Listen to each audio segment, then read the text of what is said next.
എവിടെയാ അവളുടെ വീട്? അമ്പിളിമാമൻ അവൻ്റെ കണ്ണീർ തുടച്ചുകൊണ്ട് ചോദിച്ചു. എനിക്കറിയില്ല.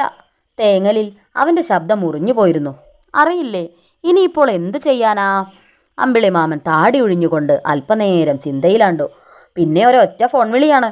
ഹലോ, മേടക്കാറ്റല്ലേ? ഒരു സഹായം വേണമല്ലോ. എന്താ വേണ്ടത്? പറയൂ. മൂളിപ്പാട്ട് നിർത്തി മേടക്കാറ്റ് ചോദിച്ചു. ഈ പട്ടൂസിനെ ആബിദക്കുട്ടിയുടെ അടുത്തെത്തിക്കണം. വേഗം വേണം. അമ്പിളിമാമൻ്റെ സ്വരത്തിൽ വാത്സല്യം അല തല്ലുന്നുണ്ടായിരുന്നു. അതിന് എവിടെയാ ആബിദക്കുട്ടിയുടെ വീട്? ഷെടാ, ഇതാണിപ്പോൾ നന്നായത്. നീയല്ലേ എല്ലായിടത്തും മൂളിപ്പാട്ടും പാടി കയറിയിറങ്ങാറുള്ളത്. നിനക്കറിയില്ലേ അവളുടെ വീട്? ഒന്ന് ഓർത്തു നോക്ക്. എന്തോ പിടികിട്ടിയതുപോലെ മേടക്കാറ്റ് പട്ടൂസിനെ വാരിയെടുത്തു. അവനെ തോളത്തിരുത്തി സാവകാശം താഴോട്ട് പറന്നുപോയി. കുളിരേറ്റത് കൊണ്ടാവാം പട്ടൂസിന് ആശ്വാസം തോന്നി. മേടക്കാറ്റിൻ്റെ കാതിൽ അവനൊരു സ്വകാര്യം ചോദിച്ചു.